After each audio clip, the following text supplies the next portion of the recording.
stands for godly. Ang mabuting pamamahala po ay makadiyos, hindi po makapera, makademonyo na katulad ng nasa Malacanang, nasa Kongreso at nasa Senado.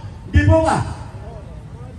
Yan po, dapat ang mabuting pamamahala ay makadiyos.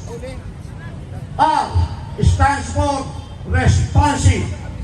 Dapat ang pamamahala ay tumutugon sa pangangailangan ng mamamayan.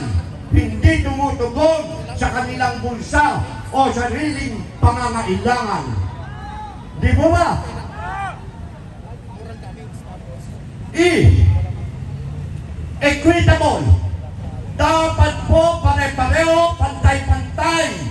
Hindi po may tinititigan at tinitingnan. Pagkakalabang sa politika, nasa tabi ka lang.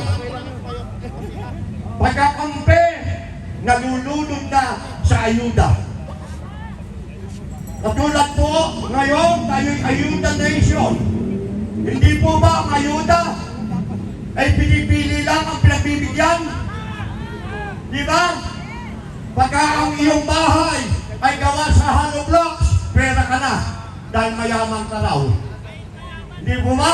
Hindi nila alam na ikaw ka, wala ay nangungupahan lang doon. Pera ka. Hindi po ba? Darating ang eleksyon, pagka hindi nyo sila ibinoto at nag-leader ka nung kanilang nakalaban, pag may ayuda, pera ka na. Hindi po ba? Dapat po ang pamamahala ay pantay-pantay, pare-pareho.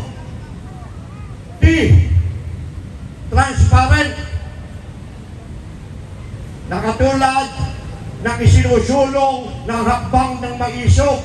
Transparent, ibig sabihin po, matutukoy, mahahabol. Ang corruption po ba, natutukoy natin o nahahabol? Napakahirap po tukuyin ang korupsyon. Kaya nga po ang ating mga kandidato dito sa Maisog ay dapat mag-isip kung paano cashless na ang transaksyon sa gobyerno para lahat ay merong resibo. B, participatory. Dapat ang mamamayan ay kinukonsulta at nakikilahok. Sino ba ang nakaalam dito na ang ating reserve na ginto ay ibebenta yung 25 tons? Hindi ba sila lang po ang nakakaalam? Kinonsulta. Sino po ang nakakaalam dito na ang utang natin ay nasa 16 trillion na po? Na nakasanla na ang ating magiging apo kahit hindi po pa po natin nakikita. E, dapat po ang pamamahala ay epektibo, magaling, mabilis. Ano po ang nangyari doon sa 5,500 flood control projects? Epektibo ba yun? Hindi wala. Hindi natin makita. Kung bibilangin po natin ang 5,500 flood control projects, ibinilang na po ni Pangulong Marcos ang nagawa noong nakaraang administrasyon. It is more than 3,200 po ang nagawa noong nakaraang administrasyon. So, ibig sabihin, yung 5,500, 2,000 plus lang ang kanyang naging proyekto. Pero nasaan po yun? Hindi po natin nakikita. Marunong po ang Panginoon para po masubok kung siya'y nagsisinungaling nung sinabi niyang 5,500 flood control projects. Kinabukasan, ano nangyari? Bumaha. So, nakita po natin. Kaya po tayo namulat, pinahanap po natin yung 5,500 flood control projects.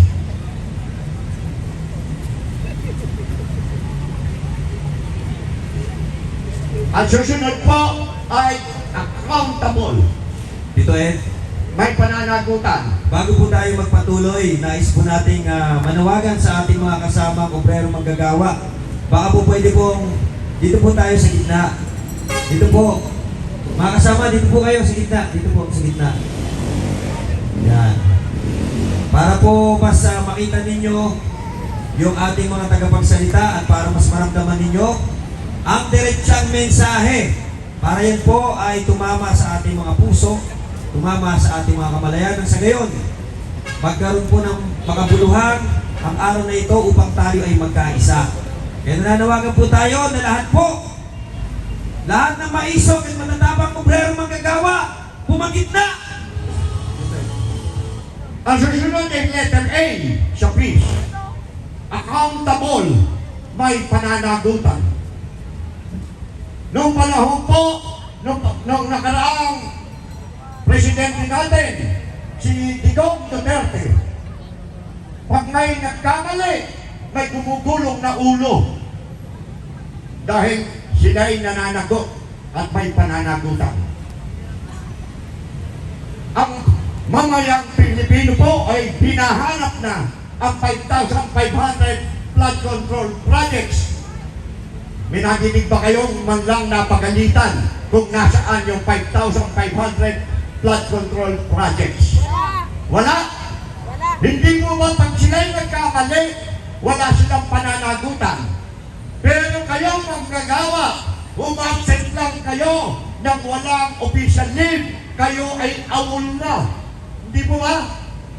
Samantalang sila, nagkamali na, milyon-milyon at bilyon-bilyon ang nawawala sa kaban ng bayan, wala po silang pananagutan. Ang susunod po ay letter C.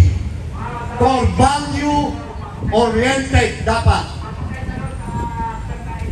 Dapat po ang namamahala ay may umod ng pamantayan o umod ng pagpapahalaga.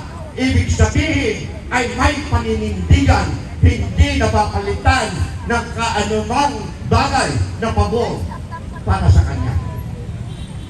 And lastly, yung letter E, equip. Dapat ang mabuting pamamahala ay kumpleto, hindi po hulugan. Hindi po hulugan. Yan po ay kumpleto. Kaya mga kamanggagawa, bantayan po natin ang ating mga boto. Pumili po tayo ng mga matitino at malinis ang buti ng mga kandidato. At ang maisog po, ang hakbang ng maisog ay ini-endorse natin ang narito sa harapan natin na kandidato para sa Senado. Ano po ba yung HOR na sinasabi? House of Representatives. Dito po tayo ay meron tayong HOR. Kandidato para sa Senado, si Atty. Hindo. Ito, Mr. Oliver. And my good friend, Atty. Rodriguez. Mabuhay po kayo. Maraming salamat po. thank you, Tito Ed.